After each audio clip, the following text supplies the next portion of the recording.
This is the thing that most contractors struggle with. I don't want to charge too much. I want to get work. Let me see what everybody else is doing. And they don't figure out the actual pricing that they need to be able to deliver a 20% net profit. And this is why most contractors get stuck.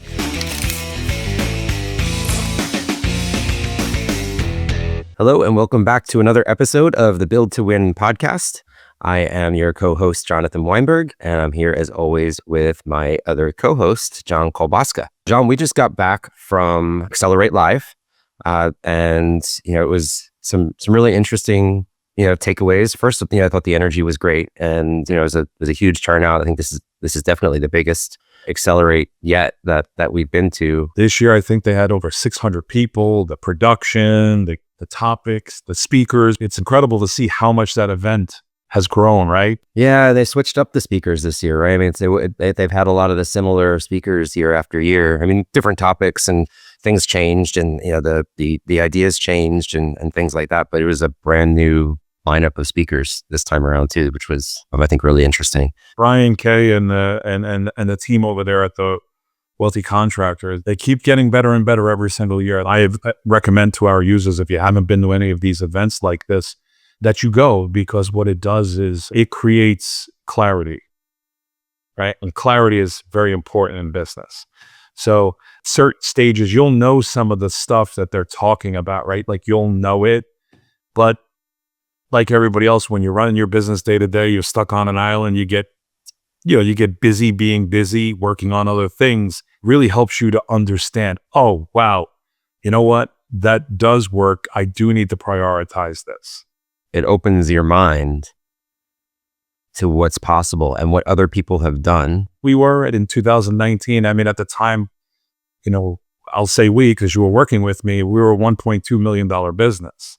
Yeah. We saw speakers, anywhere from 5 million up to I think at the time, maybe 80 million. I think Brian Elias was like around an $80 million company in 2019. You'd see these gentlemen there, and I'm not taking anything away from them, but you'd say, okay, this is possible, right? We have similar backgrounds, similar experience, similar histories.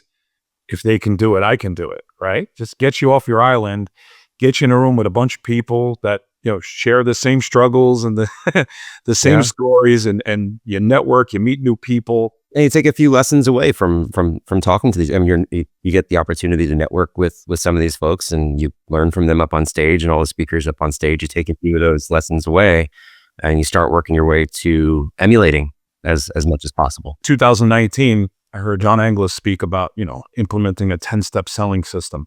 Before that, I was doing all the selling in my company, and although I kind of had a structured selling system that I followed, it was all here. It was all in my head, right? So I was always limited by the capacity of how many leads and how many estimates I could do. I was never going to grow beyond maybe even being a great salesperson, 3 million, right? And I just thought that's the way it was done. And I realized, okay, if I want to go to 5 million, 10 million and beyond, I've got to create a system that I bring into the company. I document it, I make it repeatable, right? So that I can train it to other people. Because at the end of the day, even with a 45% close rate as the owner, you're still not going to be able to produce as much as 5 sales reps that are maybe closing at 35%, right? It's not scalable. So went there, I spoke to John, and I was a small company, and I think it was a $10,000 investment to work with John and bring this sales system into the company. That was a lot of money. I think a lot of people that just they don't look past the initial investment, because it really is an investment. And I paid him the 10 grand. I think I gave him a $5,000 deposit, and it hurt. And within 30 days, I had the full sales system documented. The point I'm making is I implemented, right? I took what I learned now with that and a few other things. And you remember how excited we were after day 2? We went up to our hotel room. We started talking about all the things we're going to implement. We had all the notes. I wish I still had the workbook, because I had pages and pages of notes. Again, a lot of this stuff I'd not seen before, or I knew about it. I've heard other people speak about it, but again, went to the event, got that clarity, saw other people doing it. I'm like, oh, this is why I'm struggling to grow beyond, $1.2 million, and this is my roadblock, right? So I got into there. We were so excited. We're like, we're going to do this and that.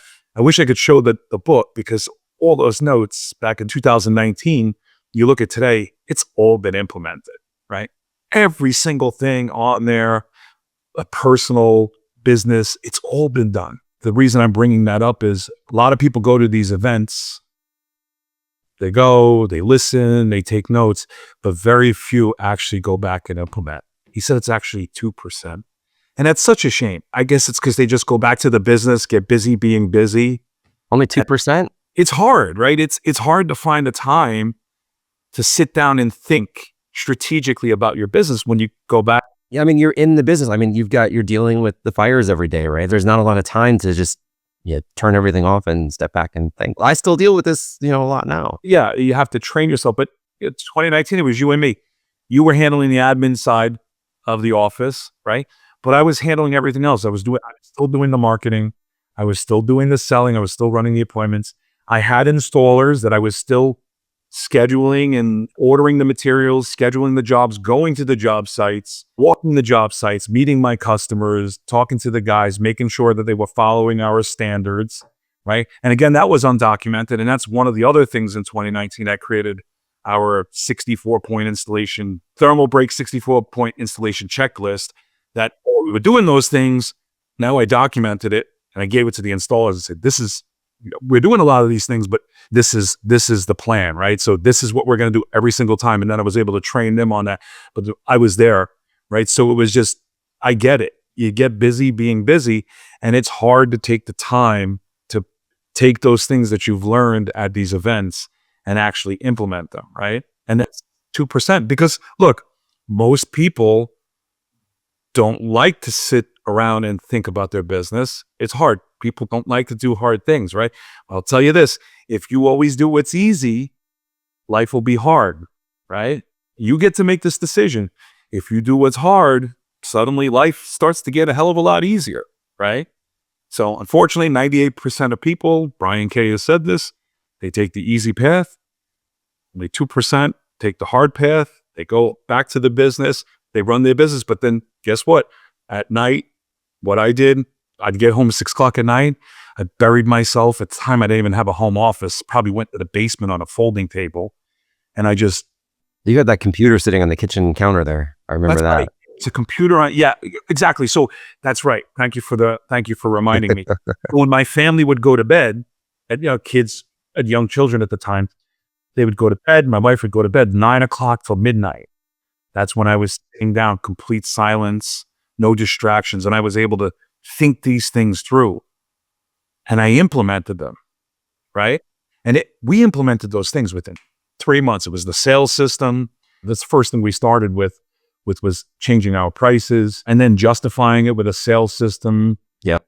Instituting our thermal break installation system, right? Although we were doing those things, we needed to show the customers to justify that price increase. And then I had to go out, I had to follow these 10 steps. I had to learn it before I could hire someone to teach them, teach or train them so that they can do it. But we did all of that in 3 months. Yeah. So a couple things. One is I'm reminded of, I think I don't know if it's a movie quote or where I've heard it, but it's something to the effect of, if you always do what you've always done, you'll always get what you've always got, or something along those lines, right? So you have to change in order to get different and better results. Yes. And one of the really interesting things, that I kind of noticed at Accelerate, and this is kind of the main thing that I know you and I wanted to talk about today. A few things. One is the number of people that I see there that are just uber successful in this industry, and they're able to, whether they exited a previous business, they start a new one, and they go from zero to tens of millions in no time.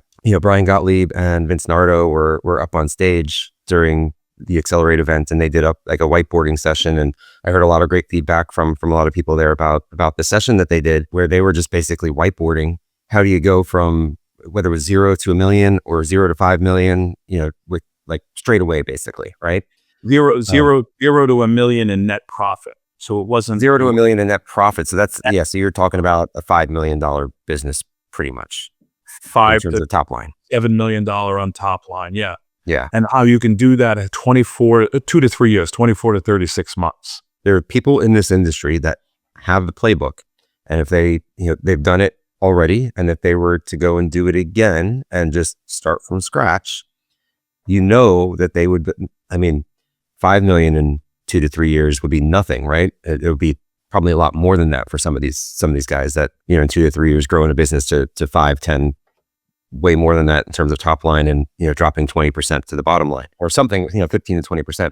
So that's something that I think would be really interesting. We don't have all the answers, right? But we wanted to talk about, some ideas as far as why are they so successful and able to do that. They have the playbook. They have the experience. I spoke to Vince Nardo, and he had a company called Reborn, which I think he exited a few years ago. And he had the company for many years, but he exited.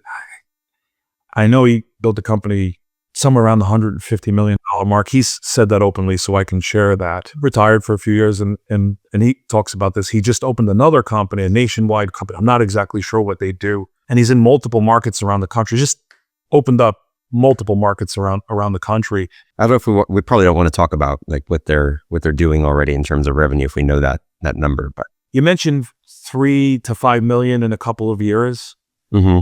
Well, I could tell you in 3 months, he's already exceeded that number. Yeah. Incredible. So, and the point is, he has the playbook. He built a $150 million company. I think he's trying to build a $1 billion company and beyond. And he has members on the team that have done that, right? So it's just Kirk Kochs-Kamini owned Ibex Roof, right?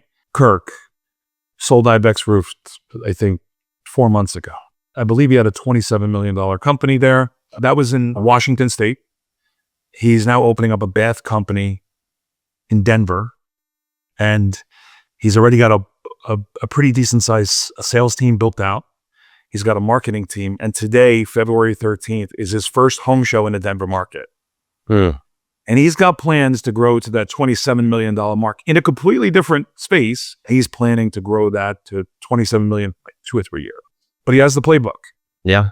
Right? Brian Elias, 1-800-Hansons. He opened up a company called Refloor. And he met his old gross revenue from 1-800-Hansons with Refloor, completely different industry, right? Lower ticket item too, right? So the flooring industry, because I have experience there, your average order is probably between 6,000 and 8,000, where Hansons was, I believe, roofing, siding, windows, doors. It's probably half of what his average, or maybe even a third of what his average ticket was. He met that gross revenue, I think, in 3 years. And now, maybe it was 2 years. And now he's like doubled the size of Refloor, his new business, compared to 1-800-Hansons. So you just see these guys with these playbooks. It's incredible. But I mean, again, most of our listeners are not there, right? But if you could have the playbook like I did, I picked up those things. I went back, I implemented 2019. 2018, I was 1.2 million when we were working together. 19, I went to Accelerate. I finished the end of 2019 at 1.9. 2020, COVID hit. We closed for 8 weeks. Completely shut down, right? And I ended the year in 2020 just crossing 5 million. But I was still running that business, running all the leads without the salespeople that I had put in place in 2019, scaling up, building the playbook. There's no way I would have hit. You would not have been in position to be able to handle that volume, right? If I could have did $2.5–3 million, just didn't have the people in place, the systems in place, the capacity to do it. And I was extremely profitable that year too. And now obviously everything, kind of came back to normal again after COVID, since COVID, right? And it's not like you went back to where you were before.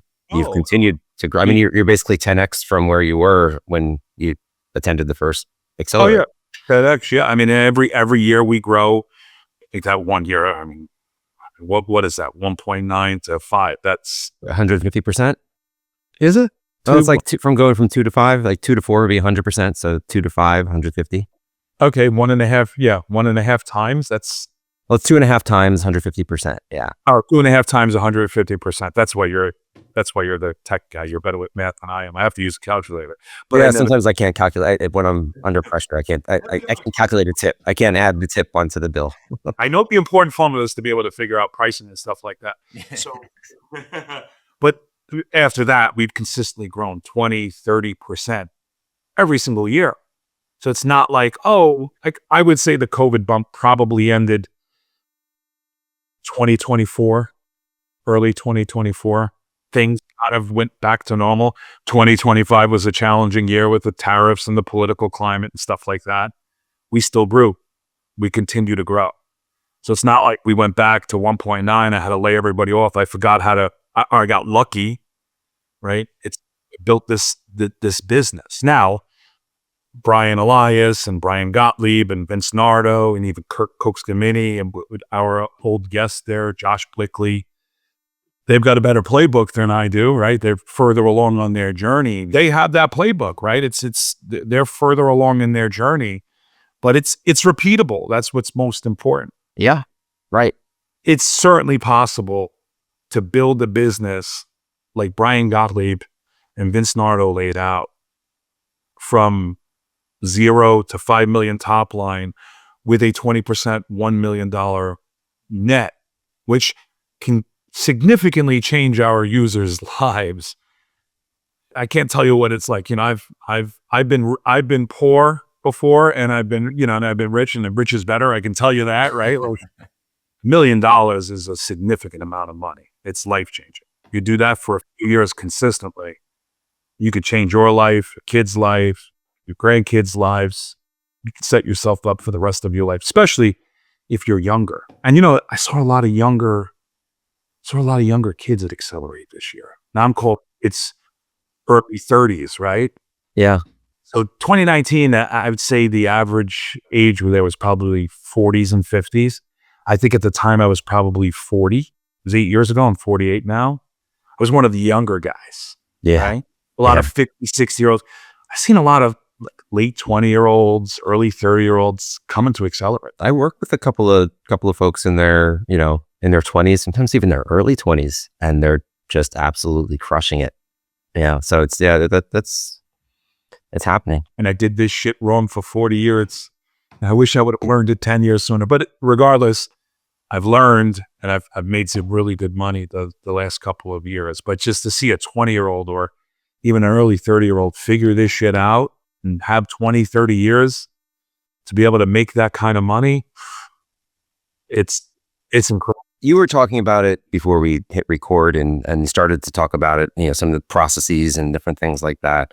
And you have the three Ps, and maybe a new introduction to the 3 Ps in terms of a general framework for scaling, right? What was it? It was profit First. Yes. First. And that, when you say that, sometimes that creates an emotional response in some people because they hear profit first and they think of greed, right?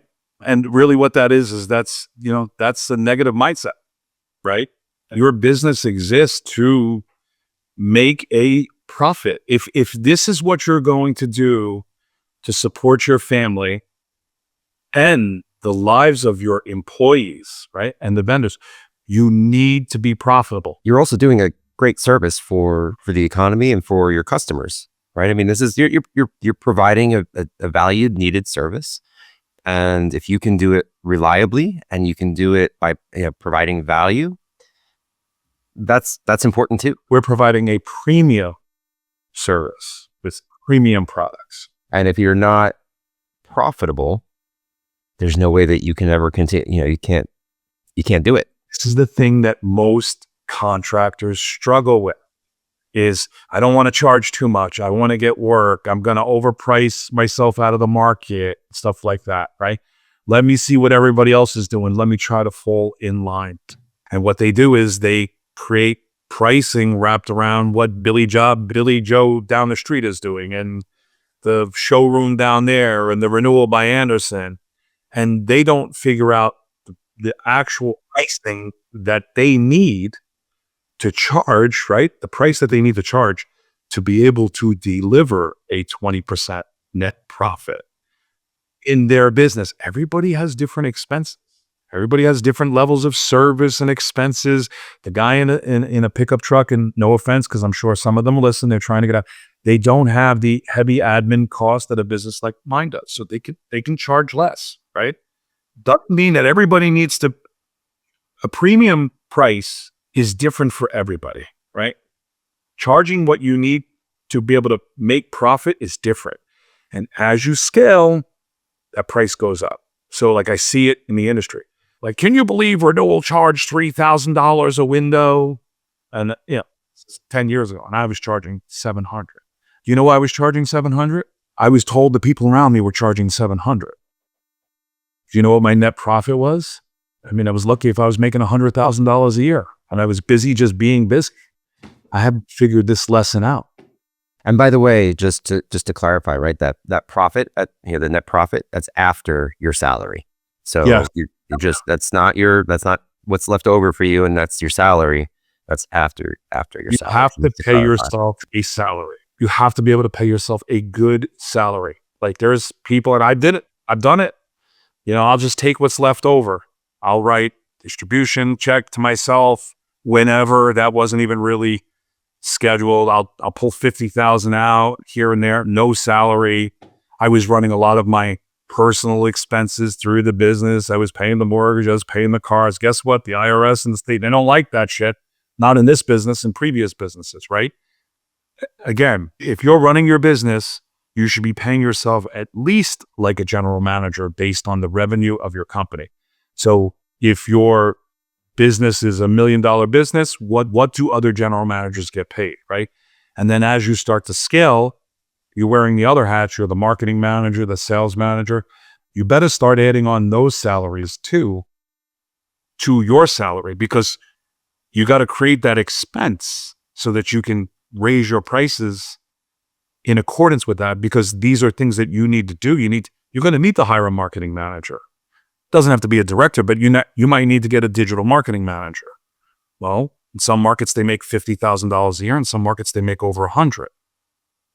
So if you're managing your digital marketing and you're running the business, you better pay yourself like a general manager and the digital marketing manager.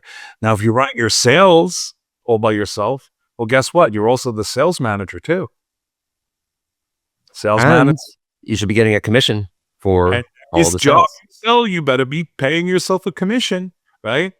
So you have to figure those expenses in as you're growing, as you're getting ready to hand these things off. Otherwise, this is how businesses get in trouble. This is how they run out of money. They bring on the expense. They don't raise their price. Listen, where did all the money go? I'm broke. Yeah. Right? So you have to figure out how to charge a premium price. This is hard to do. And this is why most contractors get stuck under $1 million, overworked, doing everything, putting out fires, underpaid with very little help. So profit is first.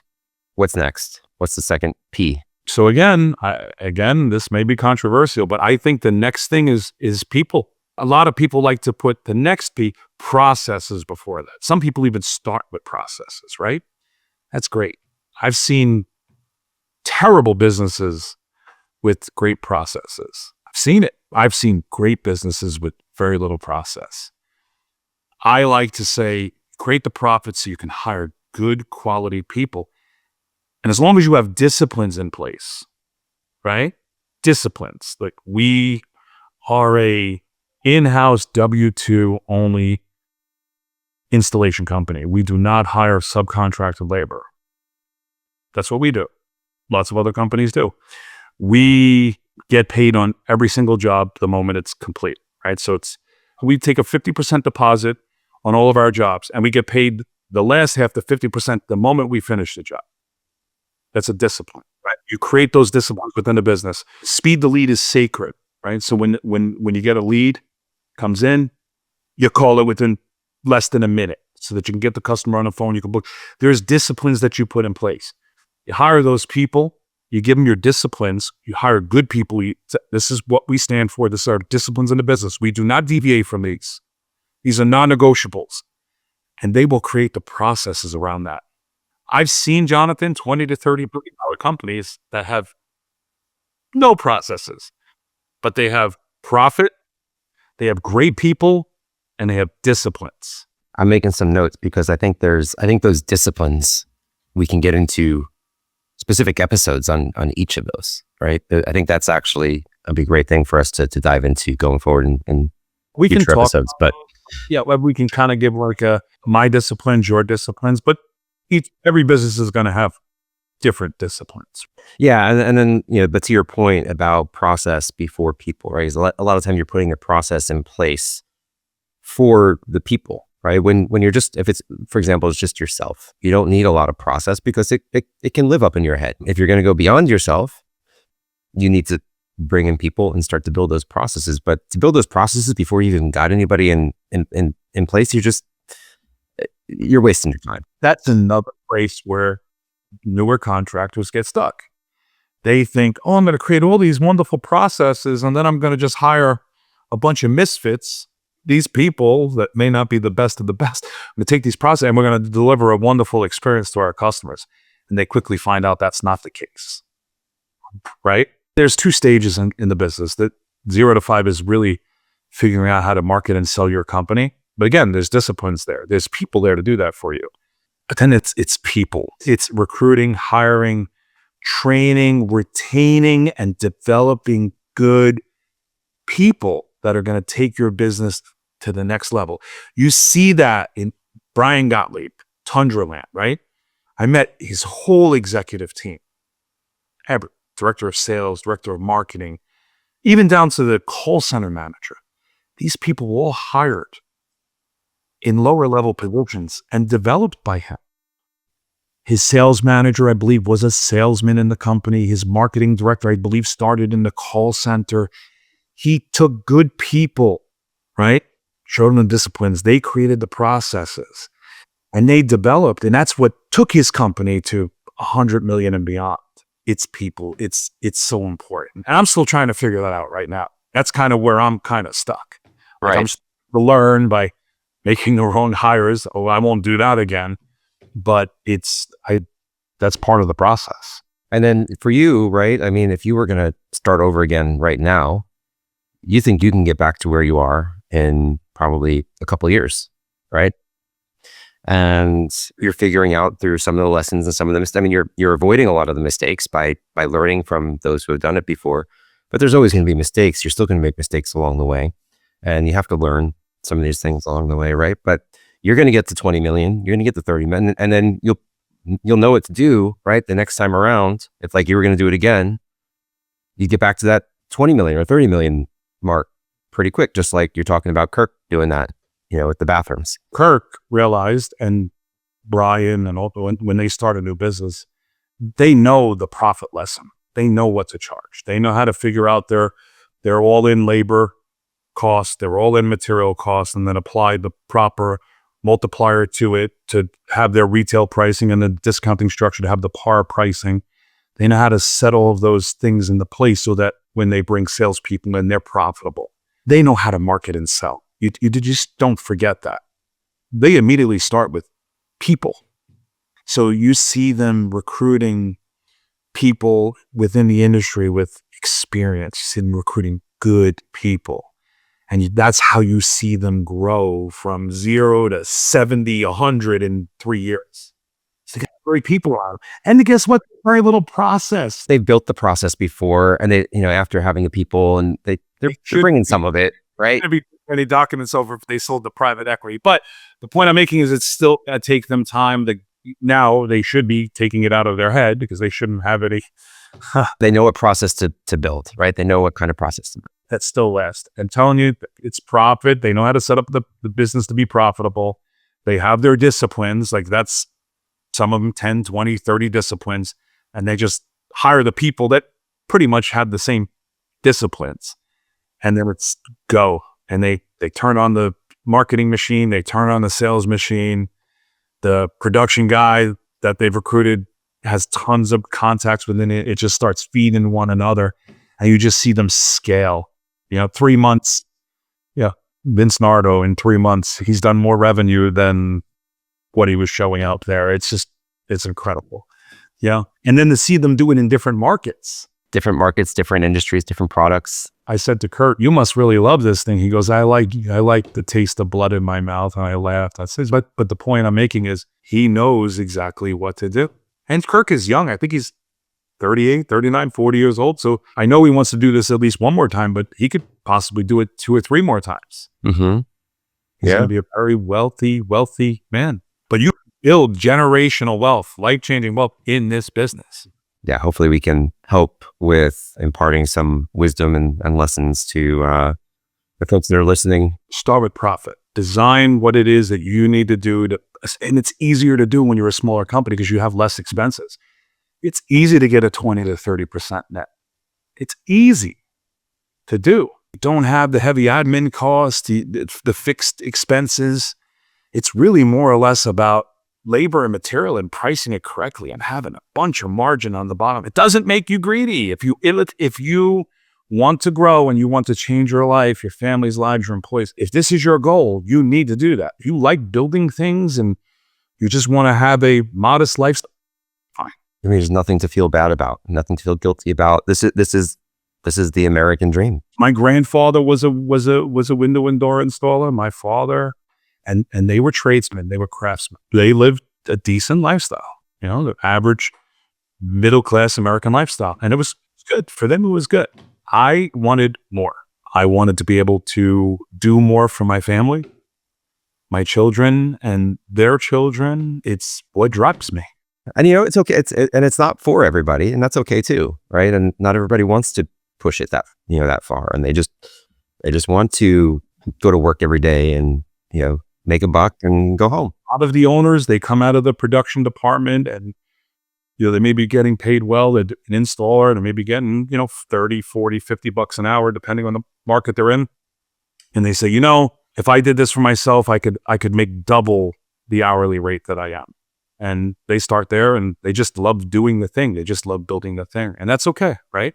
And if you make 25 bucks an hour at your old job and now you start to make 50 and it's just you, right? And if your work is great and you don't have to do really any marketing and you're just living on repeat business and referred business from your clients, and that's your sweet spot, that's totally cool. That's up to you. And then some other guys will come out of the sales teams. You see this a lot, like, oh, this is easy. Oh, I can sell. I'm a great salesperson. They don't realize how hard it is to really generate those leads on a marketing side and then install it. I'm not going to make this 10%. Why should I only make $1,000 on a 10,000? I'll go and do it. Oh, the owner's making $9,000. No, he's not. And they really don't know any of those 3 P's, right? They don't know about the profit. They don't know about the people, and they don't know about the process. But that's what we're here for, right? We want to teach that. Well, here's the funny thing, right? So a sales rep will look, I make 10%. And it's the average industry standard commission rate in the 10%. So if you look at, say your average job is $10,000, they'll get $1,000 of it for going out and selling the job, and then they'll hand it off to the owner or the admin team, and they'll measure it, order it, install it. And they'll go, wow, there's $9,000 there. I can't believe this guy made $9,000. He must be rich, right? They don't understand there's 20, 25, 30% there on the material. There's 10 to 20% on the labor, and how that can quickly add up to anywhere between 30 to 50% off that $10,000, $3,000 to $5,000, right? Now there's $7,000 to $5,000 left. Let's just say $5,000 left. His commission is $4,000. Now you got to pay for the secretary and all the insurances in the office. And the marketing cost of that lead, that lead probably wasn't free. That $10,000 that the sales rep, or even sometimes the installer, that they thought they were making $9,000 on, that quickly becomes, if you're doing it right at 20%, it's $2,000. Fortunately, most people aren't. They're making 7%. So that $10,000 that you just sold for that owner because he's not priced properly, and guess what? That means his pricing is too low. So you think you're a great salesperson, but you're the lowest price competitor in the market. So I'm a great salesperson. No, the owner might have set up a system in which you're selling the lowest priced window in the market. I'm great. I sell at 40, 50, 60%, right? That could be the case. And then he comes out with 7% of that. He makes $700 on that job. He made less than you did. And then they wonder why. Because you see this in smaller teams. Oh, you do see it scale up too. Why is the owner struggling to pay me? Selling all these jobs. He starts scaling. Now that's 7%. Next year becomes 3%. He doesn't increase his pricing, all the overhead he took on. Next year, he's in the red. Now he's living off of deposits, right? And like, I'm not getting paid every Friday. This guy's rich. No, he's not, right? You need to figure that where you really make money in the business, even having the right numbers, is at scale, right? So 20% on a $10,000 job, it's $2,000. That's what the company nets. It's getting that $2,000 on every sales rep you have. I had 10 sales reps and I'm making $2,000 on each one. That's $20,000. That's where you're making money. That's how you become wealth. It scales, right? Yeah. So people need to understand that. Another great Accelerate event. So much interesting insights coming out. Really, again, encourage everybody that's listening. If you're not going to events like Accelerate, or there's Fast Remodeler coming up that talks about a lot more about technology. Where is that event this year, John? I know you're going to be a vendor there. Yeah, we're going to be a vendor there. I believe I'm going as well. I don't remember. I think it's in May. I don't remember where it is. You've already paid the invoice? You've already booked? I think so. I think we did. But Fast Remodeler is another great one put on by Qualified Remodeler. What do they say? Fast Remodeler put on by Qualified Remodeler. Top 500 is another great one in the fall, also put on by Qualified Remodeler. There's lots of great different. I mean, we talked about other types of groups that you can join, like Success Society, which is with Brian Kay, and there's CCN, and they get these mastermind groups.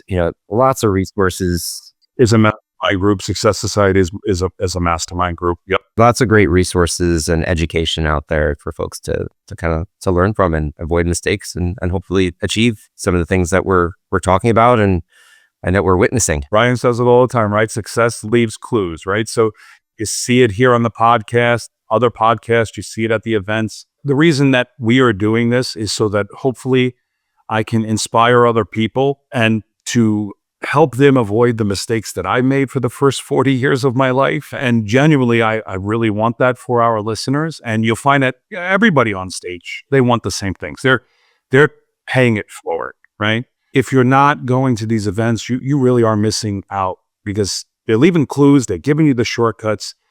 They're giving you real world experience. There's no theories.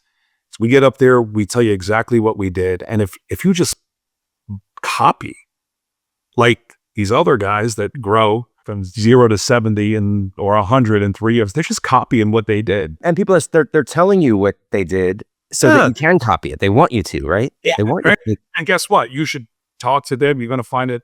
They're friendly. They're engaging. They want to pay it forward. I mean, I have mentors that I talk to when I run into a problem that are further along. Like I call Scott Berman, Florida Window and Door. I love Scott. When I'm in a real tough bind, I can call him. I can call Brian Kay. He's got his ear, in the industry with a bunch of different. So there are people that you can go to these, even if you're less than $1 million, you can come to me. You can talk to me. I gave my phone number out to 15 to 20 people at Accelerate. They're texting me. I'll gladly help you along your journey. Just pay it forward. You'll find that these people at these events, even the guys over 100 million, they're cool. You get there, you get their ear, they'll help you, lead you along the way. All you got to do is just copy what they're doing. It's all done for them. And that's the reason why, like I said, they go from 0 to 100 in 2-3 short years. Yeah. Or you stay home, you can stay on your island in your office, putting out all the fires and just keep getting the same thing that you've been getting. The choice is yours. All right. Well, I think that puts a nice ending to it. Thanks everybody for tuning in to another episode of Build to Win, and looking forward to being back with you again the next time.